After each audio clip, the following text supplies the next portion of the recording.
Welcome everyone to today's video. Today we're talking about the Canon 16-35mm f2.8.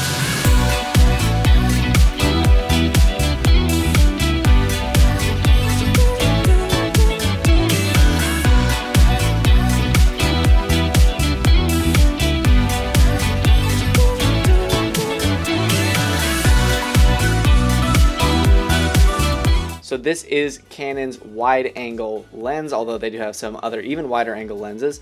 This is a great lens that you may want to use for vlogging and even for wide pictures and portraits and things like that. We're going to talk about some of its strengths, some of its weaknesses, and if you should buy this lens. So if you want to go out and buy this lens new, you're going to spend anywhere from about $1,200 to $2,000 to buy this thing new off of Amazon. If you're looking into getting it used, I prefer getting things used often. You can often save a bunch of money. It's a great way to go. You can get it anywhere from like $600 to $1,000 used. So you can definitely save some money if you go used, but a very pricey lens. So this lens is definitely great if you're using a full frame camera or a crop censored camera because it is compatible with both. Unlike a cheaper alternative like the Sigma 18-35mm lens, which is only compatible with the crop sensor. But if you're shooting on a crop sensor lens, the Sigma 18-35 may be a good way to go. So over the past little while, I have been using this lens, testing out in different situations and different circumstances, and I've learned a few things about it, and I would like to share them with you. So the first is that it is a great vlog lens, especially for those of us who are shooting on crop sensor cameras, who need that really nice wide angle for trying to vlog or have some videos close up.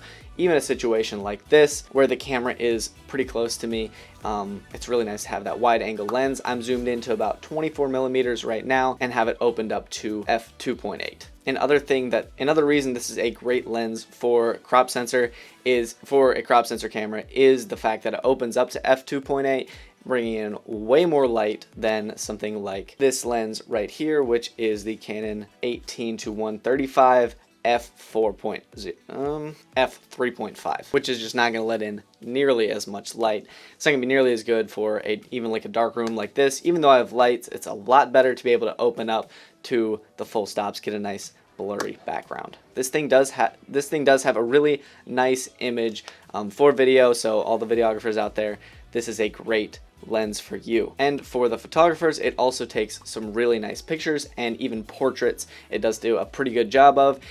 This is a great lens if you're doing like interior photos, say like real estate photos, or if you want to get kind of like the inside of like a coffee shop or something like that. You can tell a much bigger story in one picture with that nice wide 16mm and still open up to f2.8, which is great. Now, this thing does only zoom into 35mm, so it's not a huge range. I realized I kind of ran into an issue there where I was trying to film a barista making me a coffee, and from across the counter, I just couldn't zoom in very far.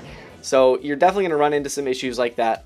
So if you're in a situation where you need to zoom in, like I was, it's not great. So I wouldn't say that this is not the A to Z lens if that's what you're looking for, but it is a really good lens on the wide angle end of things. So like I said before, great for vlogging. This is my new go-to vlog lens. It used to be the Canon 18-135 lens, which is really nice because you have that like really, really broad spectrum. 18-35 covers anything you need pretty much.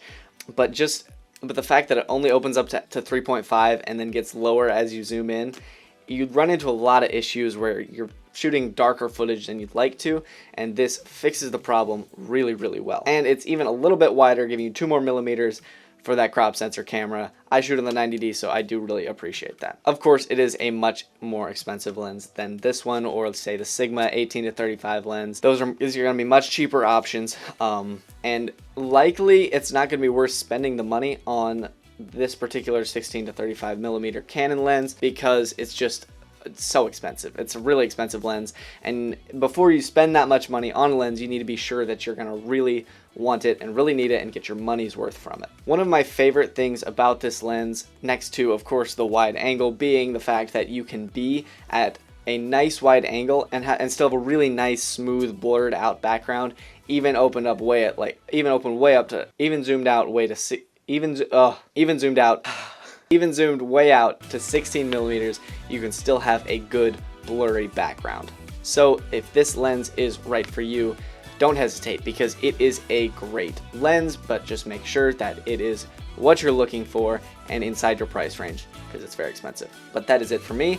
Hope this was helpful, seeing some footage from this lens and seeing some photos from this lens. I hope this was helpful to you in deciding if it's something that you're interested in, if it's something that you want to purchase. If it is, the link is down in the description if you want to go check it out on Amazon, although of course I would recommend buying it used, much cheaper.